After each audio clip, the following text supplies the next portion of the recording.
سب سے پہلے ہمیں آغاز اپنی ذات سے کرنا، جہاں غلطی ہے اس کی اصلاح کرنی ہو۔ یہ نہیں ہے کہ آپ کسی اور طالب علم یونین میں ہیں، جس طرح ہیں ویسے یہاں پہ نہیں۔ آپ نے امانت اور دیانت کو بنیاد بنانا ہے، اس لیے کہ یہ مصطفیٰ کے نظام بنی پاکیزہ لوگ۔ دنیا میں یاد رکھنا، انقلاب کبھی بےہودہ لوگوں نے نہیں لایا ہے، انقلاب دنیا میں پاکیزہ لوگوں نے لایا ہے۔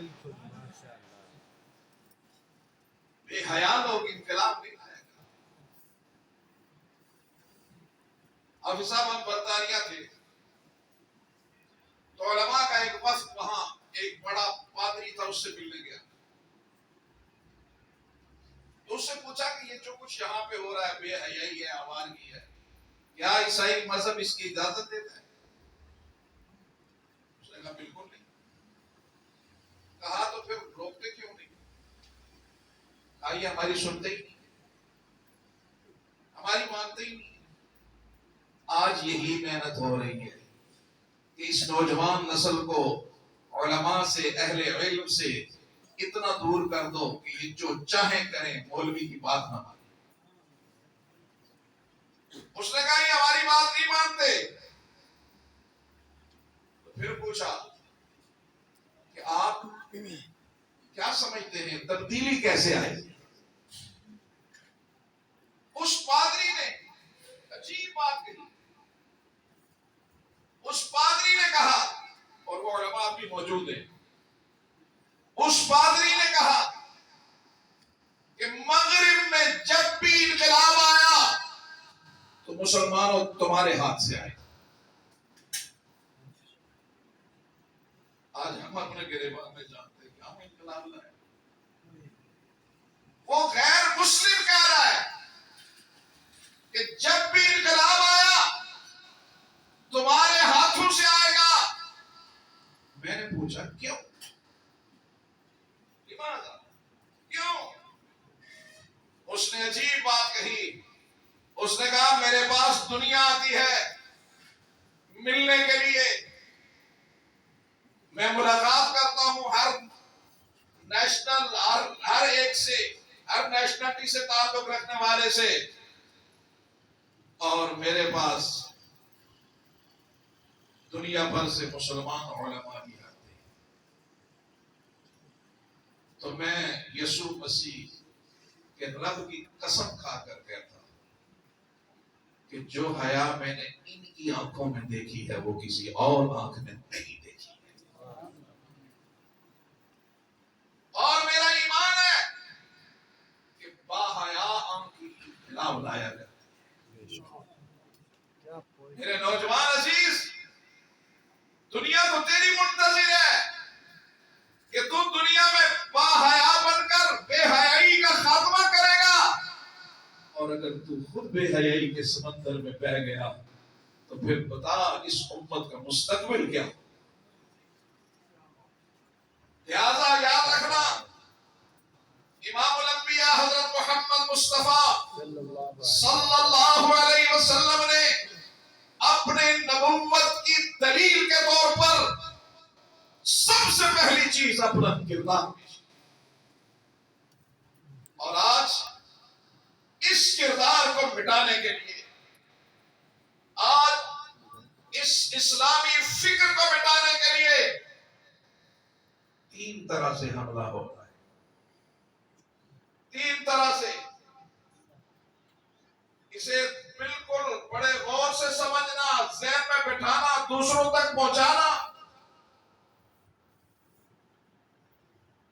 ایک وقت تھا کہ لڑائی اسلحہ کے ساتھ ہوتی تھی،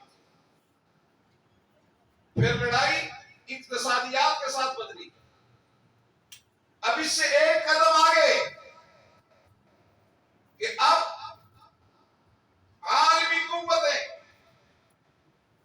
اپنے دجل کو، اپنے فریب کو مسلمانوں پر مسلط کرنے کے لیے تین راستوں کی طرف سے آ رہے ہیں۔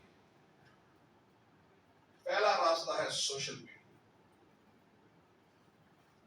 یہ سوشل میڈیا یہ عالمی استعمار کا سب سے بڑا ہتھیار، جس کی وجہ سے یہ آج تیرے میرے گھر میں پہنچ چکا ہے۔ اس نے اپنا لباس، اپنی بود و باش، اپنی تہذیب، اپنی ثقافت، اپنا تمدن ہماری اولادوں کے دلوں تک اتار چکا ہے۔ اور اگر ہم نے اس پر سنجیدگی سے نہ سوچا، اس عاجز کی بات یاد رکھنا کہ ایک وقت آنے والا ہے کہ ہمارے گھروں میں پلنے والی اولاد ہماری نہیں، یہ کسی اور کی، ہماری نہیں۔ لہذا تہذیب کس طرح آ رہی ہے، یہ مستقل عنوان ہے، میں صرف عنوان دیتا جا رہا ہوں، تفصیل نہیں کر۔ لہذا سوشل میڈیا کے ذریعے سے اپنی تہذیب کو یہاں لانے کی کوشش کی جا رہی ہے۔ اور پھر دوسرا طریقہ وہ نصاب کے ذریعے سے، نصاب کے ذریعے سے ہماری آنے والی نسل کی سوچ کو بدلا جا رہا ہے۔ ہم اپنے ہاتھوں سے مہنگی فیسیں دے کر اپنے بچوں کو وہ نصاب پڑھا رہے ہیں، وہ نصاب پڑھا رہے ہیں، اور خوش ہوتے ہیں، پڑھے فلاں سکول میں، پڑھے مہنگے سکول میں میرا بیٹا پڑھ رہا ہے۔ نصاب کیا پڑھایا جا رہا ہے؟ ابھی تو ہمارے کالجوں میں جو نصاب آیا، تو مجھے کسی نے سنایا کہ ابھی جو نیا نصاب آیا اس میں مطالعہ پاکستان، اس کے اندر یہ بھی شامل کیا گیا کہ پاکستان کی خواتین کی جو ٹیم کرکٹ کی گئی، فلاں فلاں خاتون نے کتنے رن بنائے، یہ تعلیم دی جا رہی ہے۔ اور وہ بچہ امتحان میں کہیں رنٹو ہوتے ہیں نا، تو وہ جناب کتاب پکڑ کے رٹتا جائے گا کہ شیلا پروین 500 رن، 4 رن اتنے، اور 400 رن، شیلا 400 رن۔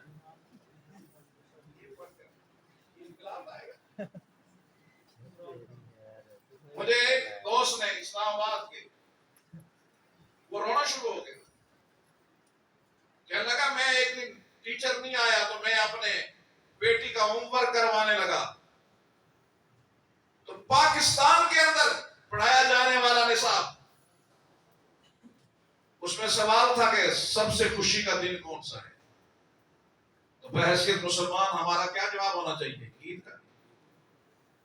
لیکن اس میں جواب یہ تھا، پاکستان کے سکول کے اندر، اسلام آباد کے اندر پڑھایا جانے والا کتنی کلاس؟ 4تھی کلاس کی بچی، 4تھ کلاس۔ جواب تھا ویلنٹائن ڈے، سب سے بڑا خوشی کا دن۔ سوال، سب سے بڑا خوشی کا دن کون سا؟ جواب ویلنٹائن ڈے۔ اب جو بچی 4تھی کلاس سے یاد کرتی ہے ویلنٹائن ڈے، ویلنٹائن ڈے، وہ جوان ہو کر تو کسی کو پھول دیتی ہے تو قصور کس؟ اس میں لکھا تھا کہ سب سے پرامن مذہب کون سا ہے؟ جواب ہونا چاہیے تھا اسلام، لیکن جواب یہ تھا بدھ مت۔ یہ ہمارے سکولوں میں پڑھایا جا رہا ہے اور ہمیں علم نہیں۔ ہم خوش ہیں کہ ہمارے بچے بڑی اچھی انگریزی بول رہے ہیں، لباس میں کاٹھیا انگریز لگ رہا ہے۔ لہذا سوشل میڈیا کے ذریعے سے تہذیب کو بدلنا، نصاب کے ذریعے سے فکر کو بدلنا۔ اور تیسرا ہتھیار اور وہ قانون سازی کے ذریعے سے قانون کو بدلنا، پارلیمنٹ کے ذریعے سے قوانین کو بدلنا۔ ابھی آپ نے دیکھا ہوگا ایک بل آیا پچھلی گورنمنٹوں میں، ٹرانسجینڈر بل۔ اس اجتماع کے توسط سے میں شرعی عدالت کے جج صاحبان کا شکریہ ادا کرتا ہوں کہ انہوں نے اسلامی حمیت اور غیرت کو سامنے رکھتے ہوئے اسے معطل کیا، اس کے اندر وہ شکیں جو اسلام اور کتاب و سنت سے متصادم تھی وہ ختم کی. لیکن یہ بل آج آیا کل یہ ختم نہیں ہوگا. اس کے اندر بنیاد کیا ہے؟ صرف یہ نہیں کہ جناب لڑکا لڑکی سے شادی کرے گا، عورت عورت سے شادی کرے گی. اس کا بنیادی نقطہ یہ، اسے سمجھنے کی کوشش کرو. اس کا بنیادی نقطہ یہ ہے کہ جو بندہ جس حیثیت میں رہنا چاہے اسے اس حیثیت میں علاقہ، وطن اور وہ سوسائٹی اسے قبول کرے. اگر ایک مرد عورت بن کر رہنا چاہتا ہے قبول کرے، عورت مرد بن کر رہنا چاہتی ہے قبول کرے. اگر مرد کتا بن کر رہنا چاہتا ہے، کتا بن کر، تو سوسائٹی قبول کرے اسے کتے کے طور پر. یہ آپ دیکھ لیں، اسے ایسے مبالغہ نہیں کرتا. سوسائٹی اگر ایک خاتون بلی بن کر رہنا چاہتی ہے تو اسے بحیثیت بلی قبول کیا جائے. اور یہ بل مغرب میں تسلیم شدہ ہو چکی ہے. مجھے ایک دوست نے سنایا کہ ایک سکول میں ایک بچی نے اپنے آپ کو بلی ڈکلیئر کیا اور وہ سکول میں آئی اور اس نے کہا کہ میرا پارٹ جو ہے وہ بلی والا نہیں ہے. اس نے شروع کیا اور قانوناً اس کو پارٹ مہیا کیا گیا، سکول کو جرمانہ ہوا. اور میرے نوجوان عزیزوں، اگر پارلیمنٹ میں آپ نے علماء کو نہ بھیجا تو انہوں نے اس طرح کے قانون بنا کے ہمیں کتا بلی بنا کے رکھا. سوشل میڈیا پہ کیا نہیں دیکھتے، ایک تحریک چلی ہوئی ہے کہ نوجوان لڑکے اور لڑکیاں دمے لگا کر تو کوئی کتا بنا ہوا اور کوئی بلا بنا ہوا چل رہا ہے. کیا یہ طوفان کہیں پائے گا؟ تمہارے گھروں میں نہیں آئے گا.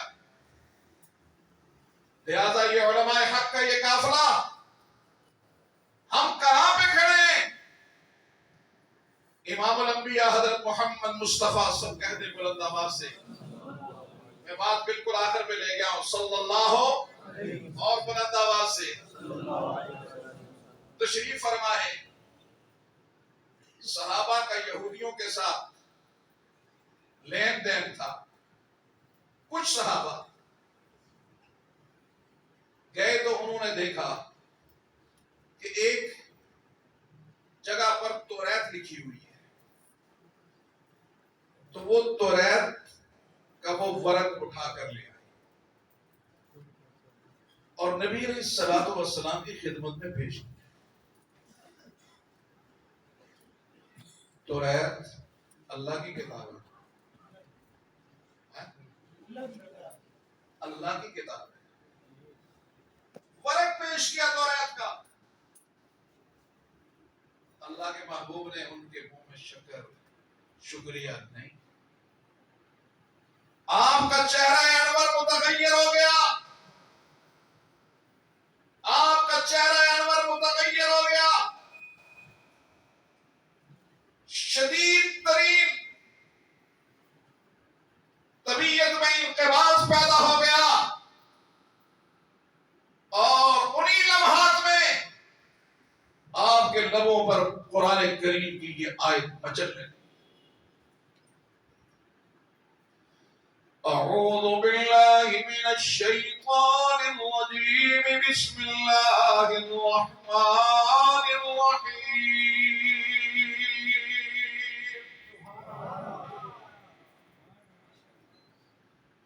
اولم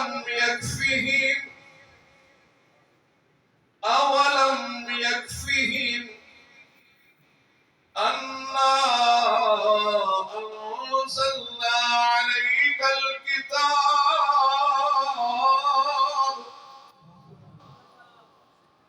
یتلی علیہم ان فی ذلک لرحمۃ وذکریٰ لقوم یؤمنون.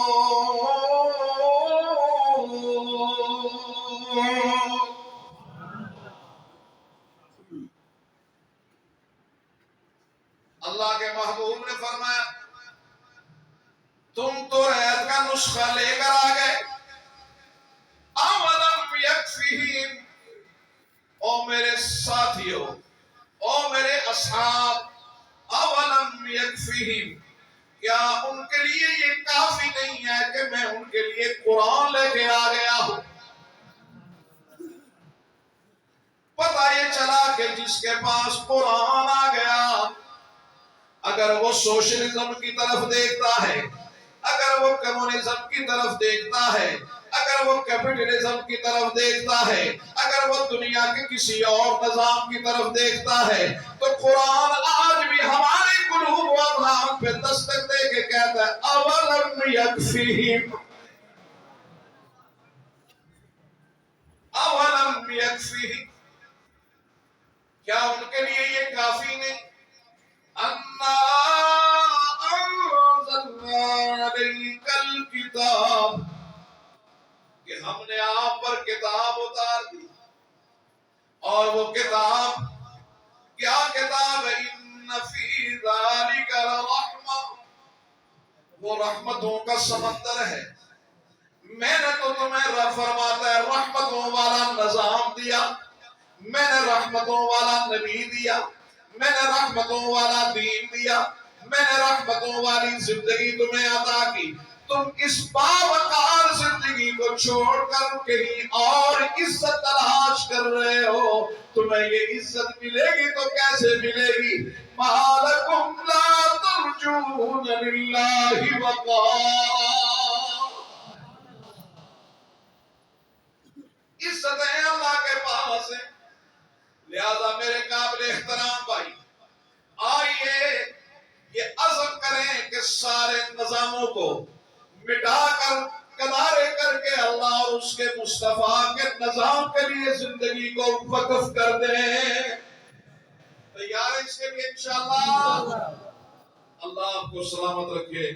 اللہ ہمارے نوجوانوں کی اس محنت کو قبول و منظور فرمائے. اللہ وحدہ لا شریک تمام ہمارے عزیزوں کو جنہوں نے یہ محنت کی، اللہ ان کو خوب قبول فرمائے. وآخر دعوانا الحمد